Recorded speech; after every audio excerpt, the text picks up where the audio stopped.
안녕하세요. 김경로입니다. 오늘은 PF에 대한 이야기를 좀 해보려고 하는데요. 최근 PF 부실 아니면 PF발 금융위기 같은 이야기들이 나오고 있는데, 먼저 PF가 정확하게 뭔지부터 알아보는 과정이 중요할 것 같아서 이번 경제 나누기 시간에 다뤄보려고 합니다. PF는 이제 프로젝트 파이낸싱의 약자인데요.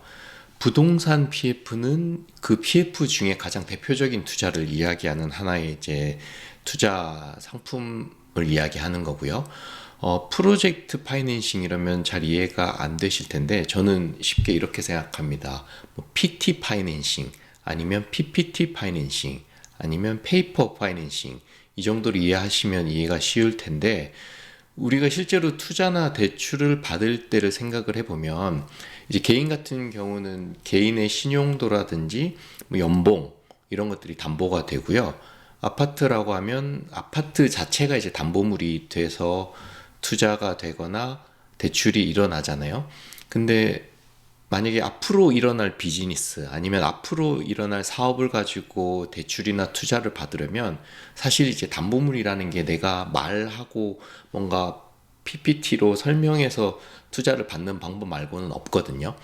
그러니까 오로지 사업성만 가지고 상대방을 설득해서 투자를 받는, 이걸 이제 프로젝트 파이낸싱이라고 하고, 당연히 부동산 개발이 이 PF에 매우 적합하죠. 왜냐하면 부동산 개발이란 게 아무것도 없는 상황에서 땅을 사고 거기에다가 건물을 지어서 나중에 분양 잘해서 수익금 돌려줄게 이런 과정이니까, 사실은 무에서 PPT나 페이퍼 가지고 설득을 해서 대출이나 투자를 받는 것이 바로 부동산 PF입니다. 그런데 이 부동산 PF가 최근에 이제 문제가 되는 이유가, 기본적으로 부동산이라고 하는 기초 자산이 대출을 기반으로 하는 사업이거든요. 왜냐하면 공급자 입장에서는 부동산 PF라고 하는 대출, 수요자 입장에서는 집을 살 때 담보대출을 받다 보니까 최근처럼 이렇게 물가가 오르고 금리가 올라가는 금융 환경에서는 공급자도 그렇고 수요자도 그렇고 기본적인 이 금리 레벨 때문에 공급이나 수요라고 하는 투자를 제대로 집행하기가 쉽지 않습니다. 공급자 입장에서는 당장 돈 빌려가지고 건물 짓는데 이자 내느라고 버거울 테고, 금융회사도 그걸 잘 아니까 돈을 잘 안 빌려줄 테고요. 매수자 입장에서도 서울에 이제 집 사려면 한 5억 정도는 대출을 받아야 하는데, 예전에는 5억 대출 받으면 월 50만 원 정도 되던 이자가 최근에는 월에 한 300 정도도 이자가 나가야 되는 상황이 된다 그러면 내가 집 사는데 쉽게 결정을 할 수가 없죠. 고금리는 부동산의 가장 무서운 적입니다. 이게 공급도 그렇고 수요도 그렇고 다 막히게 만들어 버리는 거죠. 그러다 보니까 최근에는 기존에 진행되고 있던 부동산 PF들에서도 문제가 이제 발생이 되고 있는 것이 현실인데요. 일단 부동산 PF의 구조를 설명을 드리면 크게 세 가지 과정이 있습니다. 처음에는 땅을 사서 허가를 받는 과정, 그리고 두 번째는 땅을 산 다음에 땅을 파고 건물을 올리는 과정, 그리고 마지막으로는 완성된 건물을 분양하는 과정, 이렇게 크게 세 가지 과정으로 나눠지는데요. 땅을 사서 허가를 받는 데까지 돈을 빌리는 것을 브릿지론이라고 합니다. 브릿지라는 게 이렇게 연결을 하는 거잖아요. 브릿지론은 땅을 사서 허가를 받고 건물을 짓기 위해서 땅을 파기 딱 그 직전까지 돈을 빌리는 거 말을 하고요. 땅을 파서 건물을 짓는 것을 우리는 본 PF라고 합니다.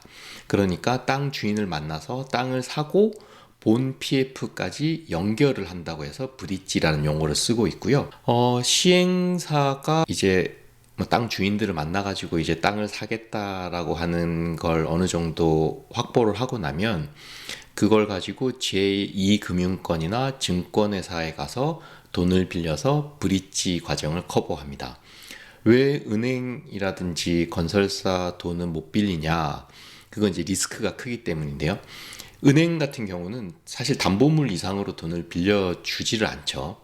그리고 건설사 입장에서도 굳이 자기네들이 건물만 지으면 되는데 땅 빌리는 데까지 돈을 줄 필요도 없는 거고요. 근데 우리가 시행사가 돼서 한번 생각을 해볼게요. 빈 땅에 집을 짓기 위해서 땅을 사러 다닌다. 그러면 땅 주인이 한두 명도 아니고 당장 내 땅에 지금 건물 지으려고 이 사람들이 사는 걸 아는데 싸게 팔려고 할까요? 시세보다 더 비싸게 팔려고 하겠죠. 100억짜리 땅이면 뭐 최소 뭐 120억 이상은 준비를 해야지 땅을 살 수 있을 것 같습니다. 은행에서 100억짜리 땅으로 50%도 대출을 안 해주죠. 그러다 보니까 제2금융권이나 뭐 투자를 할 수 있는 증권사 등에서 고금리 대출을 사용해서 그 땅을 사는 돈을 마련을 합니다. 이 작업이 일단 첫 번째 프로젝트고요. 이걸 이제 시행사에서 담당을 하는 거고, 요렇게 할 때 보통 시행사는 그 땅값의 뭐 10%, 많게는 한 20%까지 정도만을 투자합니다. 나머지는 다 그 제2금융권이나 증권사에서 돈을 빌리고, 그래도 그 돈을 다 못 채울 경우에는 개인 투자자들한테도 돈을 빌리기도 하고요. 그리고 땅을 사고 나서 뭐 허가를 받을 때까지도 시간이 좀 걸릴 테고, 뭐 직원들 월급도 줘야 되고, 뭐 허가 관련해서 뭐 공무원들도 만나야 되고 하면 이제 비용들이 들겠죠. 그 돈까지 다 계산해서 제2금융권이나 증권사 그리고 개인들에게 돈을 빌립니다. 고금리로요. 그리고 땅을 매입하고 나면 그 땅에다가 사업성이 좋은 건물을 잘 지어서 분양까지 완료를 하겠다라고 하는 PT 프로젝트를 가지고 제1금융권이나 아니면 뭐 또 다른 제2금융권 아니면 증권사 등에다가 이제 그 땅에다가 땅 파고 건물 짓는 비용 그리고 뭐 다른 금융 비용들까지 부대 비용을 빌리는 과정을 우리는 본 PF라고 이야기를 합니다. 일단 가장 어려운 게 인허가 통과를 하는 거고, 이때부터는 인허가가 통과되면 이제 건물을 지을 수가 있으니까 건설사라고 하는 시공사까지 이제 끼게 되죠. 사업성은 좀 더 명확해졌습니다. 땅이 이제 생겼으니까. 그러면 이때는 은행권도 돈을 빌려줍니다. 선순위라고 해서 이제 제일 앞단에 돈을 빌려주기도 하고요. 근데 이 돈은 한 번에 빌려주는 건 아니거든요. 뭐 신탁사라고 해서 전체 사업이 진행되는 돈을 계산을 한 다음에 그걸 신탁사에 돈을 맡겨놓고 공사가 진행되는 만큼 돈을 내려주는 방식을 취합니다. 그래서 뭐 갑자기 막 자재비가 급등을 했다거나 아니면 뭐 인부들이 파업을 한다거나 아니면 장마철이 돼가지고 뭐 한 달, 두 달 공사를 못 하게 되면 그 내려주는 돈만으로는 공사가 진행이 안 되죠. 그러면 시행사는 또 그걸 해결하기 위해서 중간중간에 또 브릿지 형태로 막 급전을 빌리기도 합니다. 이게 다 시행사들이 이제 정리를 해야 되는 부분이고요. 그래서 최종적으로 건물이 완공이 되면 여기까지 이제 본 PF 자금 2단계가 진행이 됐고, 시행사는 그 완공된 건물을 가지고 금융권에서 다시 또 대출을 받습니다. 뭐 분양이 빨리 돼서 뭐 잔금이 다 들어오고 이러면 그걸로 본 PF를 갚으면 되지만 사실 그건 시간상으로 또 시간이 걸리는 문제다 보니까 건물이 완공이 되면 그 완공된 건물의 가치를 바탕으로 대출을 받아서 그 본 PF를 상환을 하게 됩니다.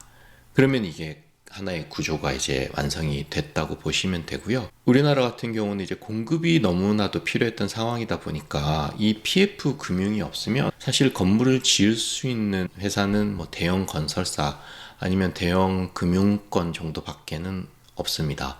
뭐 대단지나 재개발 같은 경우는 워낙 이제 재개발 같은 경우는 기초 그 땅값이 싸잖아요. 그러다 보니까 그리고 뭐 대단지에다가 높은 건물을 올릴 수가 있으니까 이런 것들은 대형 건설사에서 땅 매입부터 브릿지 과정, 본 PF까지 한 번에 다 자기네들이 가져가서 처리하는 경우도 있지만 그렇지 않은 경우들은 대부분 이런 브릿지와 본 PF와 완공 이후에 대출까지 나오는 이 세 단계의 구조를 취한다고 보시면 되고요. 땅을 사고 건물을 짓고 완공된 건물로 대출을 받고 그러다 보니까 이게 투자자들도 많고 중간중간 뭐 과정들도 많고 최종적으로는 이제 분양이 잘 돼야 된다는 가정까지 이제 설득이 돼야 되다 보니까 최근처럼 이렇게 기본이 되는 금리가 올라가는 상황에서는 진도가 나갈 수가 없습니다. 돈 빌리기도 어렵고 빌린 돈 가지고 사업을 진행하기도 턱없이 부족한 상황이고요. 아까 제가 시행사가 처음에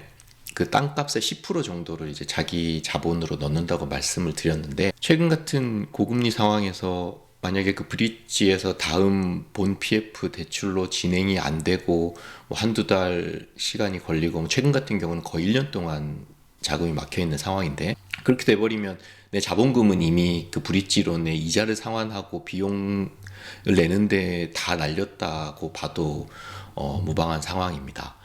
또 수요자들이 고금리 때문에 집을 사는 걸 주저하고 있는 상황에서 그걸 뭐 은행권에서 본 PF를 승인을 해줄 리도 없고요.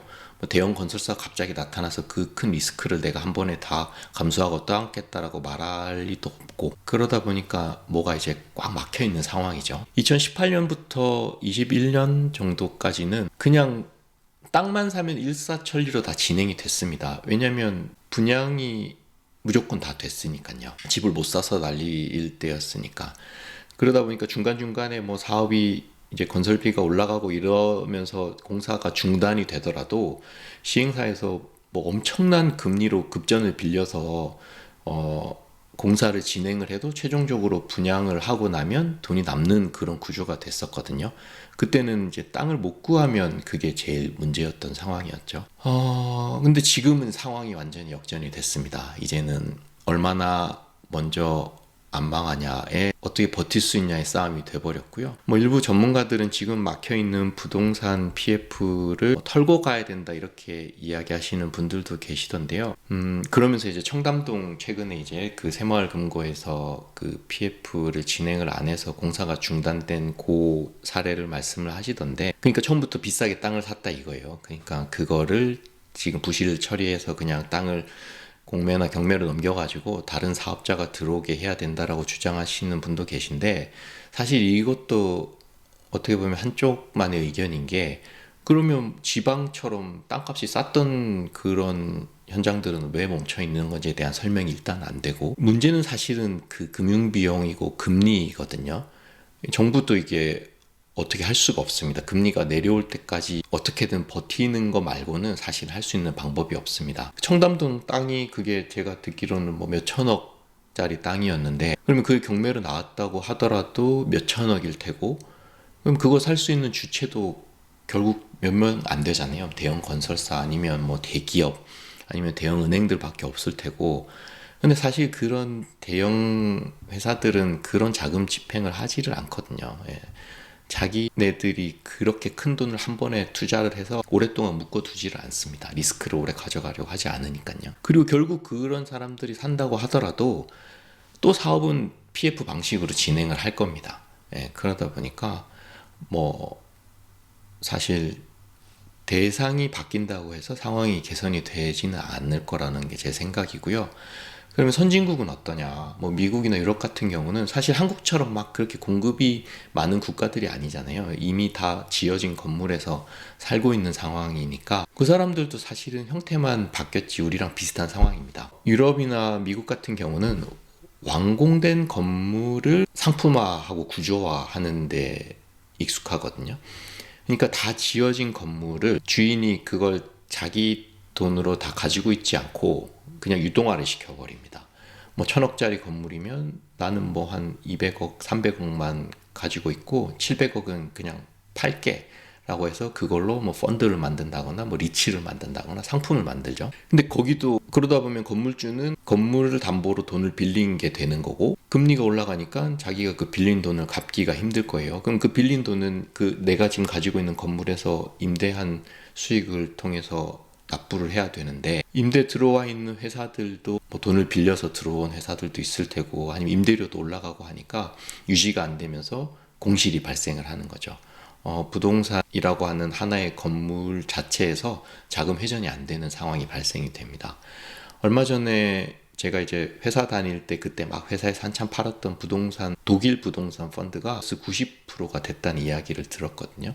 이게 형태가 우리는 시작하는 과정이고 거기는 완성된 이후에 그걸 구조화한 상황이라서 형태만 순서가 바뀌었을 뿐이지 상황은 비슷하다 이렇게 보시면 되겠습니다. 그럼 시행사가 너무 큰 돈을 버는 구조였기 때문에 이런 문제가 발생이 됐냐? 그것도 사실은 말이 안 되는 게, 원래 사업이란 게 그렇잖아요. 잘 되면 큰 돈을 벌고 안 되면 내 돈을 다 날리고 하는 게 이제 자본 투자인데, 아까 전에 제가 자본금을 땅을 살 때 10% 정도를 내는 게 시행사가 하는 일이라고 했는데, 그러면 보통 이제 땅 사는데 전체 건물을 짓는데 한 30% 정도 들어가거든요. 1,000억짜리 건물을 짓는다 그러면 땅값이 한 300억 정도 되는데 거기에 10% 하면 실제 사업비에서는 뭐 3%밖에는 시행사가 돈을 안 넣는 게 됩니다. 그리고 근데 그걸 자본금이 20%를 했다. 그러면 6% 되는 거고요. 그럼 땅 사는데 내 돈을 절반을 넣었다. 그러면 전체 사업비에서 15% 정도 내 자본금이 들어가는 건데 지금같이 이렇게 막 1년 동안 사업이 진행이 안 되고 멈춰 있으면 땅 사는데 내 돈을 절반을 넣었다고 하더라도 사실 그 돈으로 PF 진행하고 버티는데 유지가 안 될 것 같습니다. 이자 비용 내느라고. 네. 그리고 땅을 사는데 내 돈을 절반씩 넣을 수 있는 시행사는 한국에 몇 개가 있을지도 의문이고, 그렇게 되면 또 그런 건물을 지을 수 있는 대상은 대기업, 뭐 대형 건설사 아니면 뭐 은행들 밖에는 없는 상황이 또 발생이 되거든요. 그럼 공급이 원활해지지 않겠죠. 그래서 이게 어쨌든 공급 위주의 정책이 절실했던 상황에서는 이 리스크를 막 여러 사람들이 쪼개서 거기서 수익률을 받아가면서 건물이 완성되는 형태를 취할 수밖에 없었고, 이게 뭐 누구 책임이다 이렇게 말하는 건 사실은 뭐 지금 해결책을 찾는 과정에서는 중요한 이야기는 아닌 것 같습니다. 할 수 있는 건 빨리 금리가 내려가길 기도하는 것밖에 없다. 조금 웃기죠. 첨단 금융인데 해야 되는 건 기도. 금리 내려가는 걸 바라는 수밖에 없다. 금리가 내려가면 다시 수요자도 생기고 공급자 입장에서는 비용도 줄어들고 그러면 이제 사업성도 생기는 거거든요. 다시 금리 내려가면 한국 같은 경우는 어쨌든 수요자가 많은 상황이니까 다시 또 부동산은 또 과열이 될 거라고 생각이 되고요. 일단 구조적으로 이 변동금리에 노출되는 우리나라 금융 환경이 좀 체질적으로 변화를 해야 된다고 생각이 되고요. 그리고 대기업이나 대형 건설사 아니면 대형 금융권에서 연대를 통해서 서로 묶어가지고 담보의 안정성을 확보하는 과정이 필요할 것 같습니다. 오히려 그렇게 큰 회사에서 리스크를 더 안 지려 그러고요. 작은 소형 시행사라든지 뭐 중소 건설사들이 리스크를 더 지게 하는 게 지금의 구조거든요. 안 그러면 결국에는 지금처럼 정부가 그 보증인의 역할을 할 수밖에 없습니다. 뭐 없잖아요. 누가 해요, 그거를. 네. 근데 이 대형 증권사나 은행들은 그런 리스크까지도 안 지려고 합니다. 이 경기가 엄청 좋을 때는 실제로 그 브릿지론이나 PF 대출을 본인들의 자본금을 통해서 많이 했거든요. 고유자산이라고 하는 것들. 그러면 그 오너를 배불리는데 그 고금리 상품들이 사용이 됐겠죠. 그래서 실제로 2021년도 증권사나 금융권에서 임원들은 대부분 이 땅 장사 하던 사람들이 많이 그 요직을 갔었습니다. 근데 그 상황이 좀 안 좋아지고 그걸 또 오래 쥐고 있기 싫으니까 그걸 자기네들이 가지고 있질 않고 또 유동화해가지고 리테일로 내려보냅니다. 개인들이 소화하게 만들죠. 뭐 부동산 펀드라고 하는 것들이 이제 대표적인 것들인데 그렇게 하면서까지 리스크를 안 지려고 하는 것게 지금 우리나라의 대형 금융회사들의 그 투자 방식이거든요. 예. 그래서 이런 것들이 전체적으로 체질이 좀 개선이 돼야 되고, 사실은 그 사람들이 돈을 더 많이 벌었죠. 시행사도 뭐 당연히 돈을 많이 벌었겠지만, 그러면 지금 누구 책임이냐고 했을 때는 제일 돈 많이 번 사람이 책임을 져야 되는 게 맞는 거고, 같이 연대하고 이 위기 상황을 금리가 내려갈 때까지 버티는데 본인들의 쏟아야 되는 대상들도 그 시기에 가장 큰 돈을 벌었던 대상들이라고 저는 생각을 하고 있습니다. 다른 얘기까지 제가 와버렸는데 이 정도까지 제가 설명을 드리면 PF에 대한 내용과 그게 지금 우리 사회에 어떻게 작용하고 있는지까지는 이해가 되셨을 거라고 생각이 되고요. 지난 제 영상을 보신 분이라면 그 사계절 포트폴리오에 대해서 항상 이제 머릿속에 가지고 계셔야 되는데, 지금은 고금리 상황이고요. 우리가 대비해야 될 건 앞으로 금리가 내려가는 상황인데, 그 저금리 상황에 대한 자산 배분을 할 때 이 부동산도 그 하나의 중요한 자산 배분의 대상이 됩니다. 뭐 어떤 형태가 될지는 조금 더 연구를 해봐야 되겠지만, 이게 뭐 위기를 통해서 싼 값이 형성이 되거나 아니면 뭐 위기 없이 안전하게 안착을 하거나 이 두 가지 경우의 수일 텐데, 결국 금리가 내려가면 다시 부동산은 회복을 할 수밖에 없거든요. 그러면 부동산 관련된 상품이라든지 투자들을 싼 값에 살 수 있는 기회가 올 거라고 생각을 합니다. 일단은 지금 정부는 안 망가뜨려 보려고 노력을 하는 것 같은데, 우리가 투자자 입장이라면 그냥 미리 스터디하고 여유 있게 지켜보면 되겠죠. 그렇게 생각합니다. 오늘 영상은 여기까지고요. 특별한 자료 없이 제가 말로만 이렇게 설명을 드렸는데 잘 이해가 되셨을지 잘 모르겠습니다. 다음 시간에는 최근에 또 ELS라고 하는 상품이 문제가 돼서 이제 언론에 조금씩 나오고 있던데, 이 ELS에 대해서 한번 제가 다뤄볼 생각입니다. 시청해주셔서 감사합니다. 다음 영상으로 찾아뵙겠습니다.